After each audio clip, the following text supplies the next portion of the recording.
चलिए आइए जी, तो देखते हैं जी पहला सवाल इसका क्या है। पहला सवाल है कि what is the cause of flow of current, current के फ्लो होने का क्या कारण होता है। आपको बताना है कि करंट के फ्लो होने का कारण क्या होता है, बताइए जी। तो अब जरा साहब यहां पर चलते हैं। कभी भी जब आप देखते हो और पढ़ते हो तो आप एक एटम यानी कि परमाणु पढ़ते हैं बेटा। तो जब बच्चों आप परमाणु पढ़ते हो तो आप ये देखते होंगे, अरे कहाँ भाग गया भाई,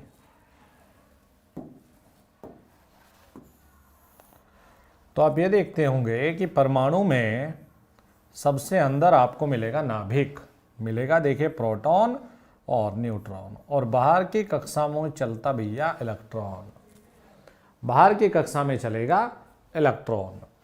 अब इलेक्ट्रॉन के बारे में देखिए जी, कुछ तथ्यों पर बात करेंगे भैया। इसकी खोज की थी जे थॉमसन ने। अच्छा जी, प्रोटॉन की जो खोज की थी ये की थी गोल्ड स्टीन ने, और जो नाम था, नाम किसने दिया था, नाम दिया था जी रदरफोर्ड ने। अच्छा जी, न्यूट्रॉन की जो खोज की थी, अच्छा उल्टा लिख दिया था, हाँ गोल्ड स्टीन हो गया जी, ये की थी साहब देखो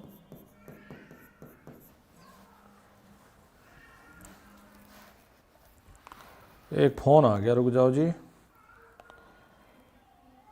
हेलो, हाँ जी, नहीं मैं क्लास में हूँ। ठीक। न्यूट्रॉन की किसने करी देखो, चैडविक ने। अच्छा बेटा, जो इलेक्ट्रॉन होते हैं यही अपनी कक्षा से टूटते हैं। अब देखो बेटा, जो एक ही सवाल में सारी धज्जियां उड़ा देते हैं, सबसे बाहरी कक्षा में जो इलेक्ट्रॉन है उन्हें कहा जाता है संयोजी इलेक्ट्रॉन। क्या कहोगे, संयोजी इलेक्ट्रॉन। और जब ये टूटकर बह जाएं, जब ये टूटकर बह जाते हैं तो बच्चों ये कहलाते हैं मुक्त इलेक्ट्रॉन। क्या कहलाएंगे बच्चों, मुक्त इलेक्ट्रॉन कहलाएंगे।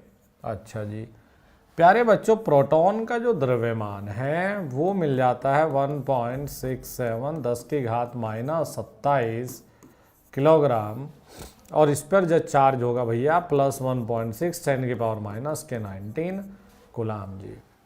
प्यारे बच्चों, प्रोटॉन के साथ साथ आप न्यूट्रॉन पर देखते हैं तो जो द्रव्यमान है वो 1.67 इसके बराबर ही लिख लो 10⁻27 किलोग्राम, और यहाँ पर नो चार्ज, कोई आवेश नहीं होता, कोई आवेश नहीं होता। फिर बेटा यहाँ पर इलेक्ट्रॉन पर गाड़ी पहुँच गई, तो इलेक्ट्रॉन पर जब गाड़ी पहुँची तो हमें याद आया कि देखो जी इस पे होगा नेगेटिव चार्ज 1.6 10⁻⁻19 किलोग्राम, वो सॉरी कूलाम, और द्रव्यमान होगा 9.11 इंटू 10⁻31 किलोग्राम। अच्छा जी, अब आपके दिमाग में आएगा सर एक और सवाल बनता है, प्रोटॉन का द्रव्यमान बराबर 1840 गुणा इलेक्ट्रॉन का द्रव्यमान। वैसे एग्जैक्ट ये 1837 होता है। अच्छा बेटा, एक और नोट करा दो, देखो मैंने कहा ना एक ही सवाल में बेटा जितनी भी पॉसिबल चीज़ें वो सारी तुम्हारे सामने रखूंगा मैं, क्योंकि मैं किताब तो हूँ नहीं भाई, मैं तो टीचर हूँ, तो मैं तो जितने भी संभावनाएं होंगी वो सारी आपके सामने रखूंगा। नहीं बेटा, आपके लिए तो हम बने ही नहीं विकास जी। बेटा तुम जैसे लोग ही हो जो जीवन में ना बस ऐਵੇਂ ही तेज तेज करने में रह जाओगे, कुछ हाथ नहीं लगता बेटा। प्रॉब्लम यही है, तुम खुद अपने लिए प्रॉब्लम हो। हाँ बेटा, हाँ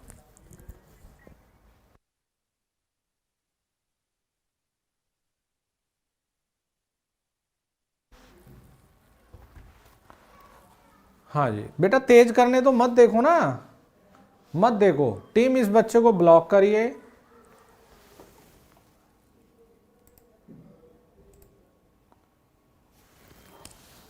तेज को ना रेलगाड़ी चलानी।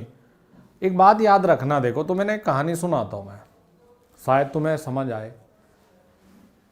बेटा, युद्ध हमेशा वो व्यक्ति जीतता है जिस पे हथियार भले ही कम हो लेकिन वो उन्हें चलाना जानता हो। देखना, युद्ध हमेशा वो व्यक्ति जीतता है जिस पे हथियार भले ही कम हो लेकिन चलाना जानता हो। वो इंसान कभी युद्ध नहीं जीत सकता जिसने पूरे भंडार भर रखे हथियारों के लेकिन वो चलाने नहीं जानता। इसीलिए सवाल कम करो लेकिन धज्जियां उड़ा दो एक एक सवाल की। एक ही सवाल में तुम्हें 50 चीजें बता दूंगा मैं। और जो बच्चा ये सोचता है कि बस नंबर संख्या बढ़ा लो बढ़ा लो बढ़ा लो बढ़ा लो, कुछ नहीं होता। 2000 सवाल लगाने से कुछ नहीं होता बेटा। मैं बोलता हूं लिमिटेड सवाल लगाओ लेकिन एक एक सवाल का ऑपरेशन कर दो, एक एक सवाल का ऑपरेशन कर दो, छोड़ो मत सवाल को। नोट देखिए जी, कृपया करके डिस्टर्ब ना करे बेटा। नोट देखो क्या है नोट में। जब आप ये सारी चीज़ें देखते हो ना, इसकी पूरी कहानी देखते हो एटम की, तो यहाँ से बहुत सारी चीज़ें आप पढ़ कर आते हो। देखो जी, जो हमारे पास चालक पदार्थ होते हैं उसमें जो धारा बहेगी ना, धारा मेटल्स में आप कहते हैं इलेक्ट्रॉन के कारण। अच्छा, आपने ये पढ़ा होगा ना, देखो इलेक्ट्रोलाइट, इसमें बहती है धनात्मक व ऋणात्मक आयन के कारण। मेरे बच्चों, एक होता है अर्धचालक।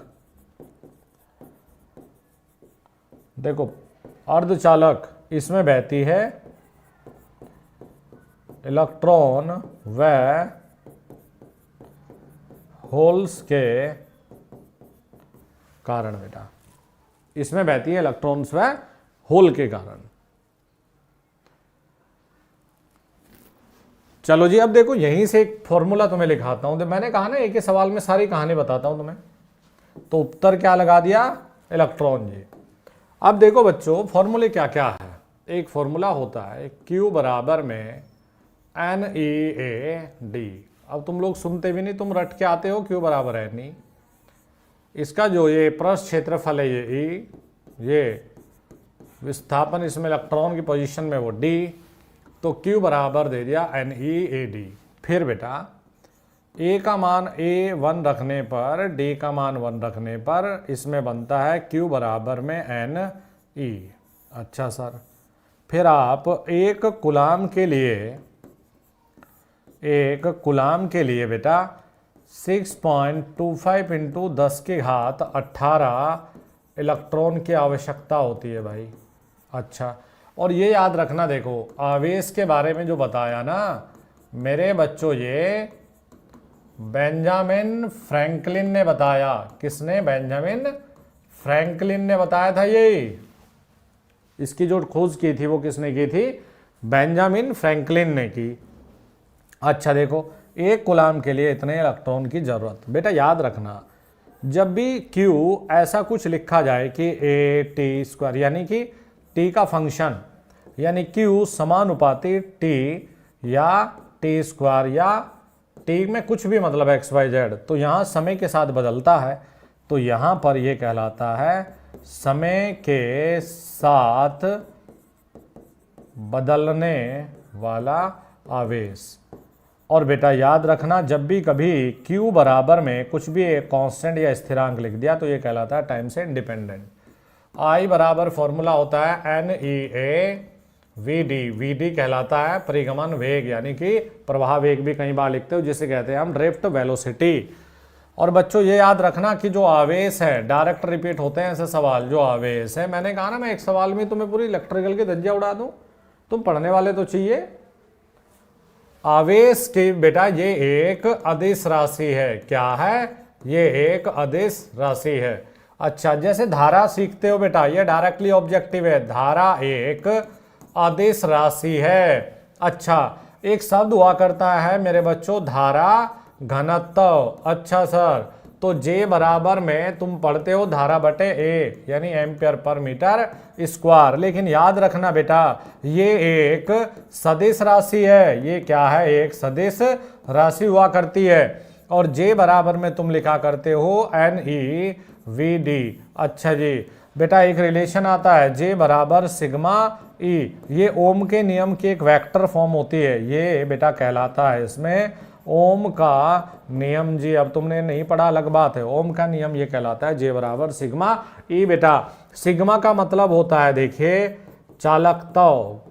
चालकता, और E का मतलब होता है वैद्युत क्षेत्र की तीव्रता। क्या होता है? वैद्युत क्षेत्र की तीव्रता। क्या मतलब होता है? वैद्युत क्षेत्र की तीव्रता। ये कहानी है पूरी, देखो फोटो खींच लो, हो गया सब मामला सेट, हो गया। देखो एक ही में सारे सवाल तुम्हें बता दिए बेटा। ये दो सूत्र है। ये जो भाई बोल रहा था सर जल्दी पढ़ा दो जल्दी, तो भाई जल्दी पढ़ना तो फिर तो किताब खरीद लो और घर ही बैठ के एक ही दिन में सारी किताब सॉल्व कर दो, फायदा कुछ ना होता। दिक्कत यही तो है जल्दी।